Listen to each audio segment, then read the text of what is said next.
बाहेर काढलं जात आहे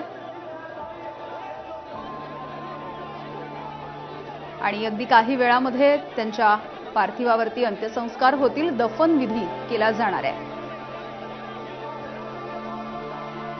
थोड्याच वेळात बाबा सिद्दीकी यांचा हा दफन विधी होईल। बाबा सिद्दीकी यांचं पार्थिव सध्या त्यांच्या वांद्रे इथल्या घराबाहेर आणलं जात आहे आणि शासकीय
अजित पवार यांच्या गटाचे नेते होते बाबा सिद्दीकी। अगदी काही महिन्यांपूर्वी त्यांनी काँग्रेसला रामराम केलेला होता आणि राष्ट्रवादी काँग्रेस अजित पवार यांच्या गटामध्ये पक्षप्रवेश केला होता। अवघ्या काही महिन्यामध्ये त्यांची हत्या झालेली आहे।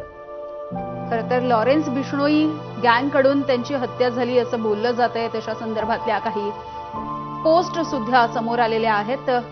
पोलिसांकडून त्या सगळ्या पोस्टची, त्या एकूणच कनेक्शनच्या संदर्भातली सत्यता तपासण्याचं काम आता युद्ध पातळीवर सुरू आहे। मात्र सध्याची ही थेट दृश्य आपण बघतोय वांद्र्याच्या परिसरामधली। वांद्र्या इथल्या खेरवाडी सिग्नल जवळ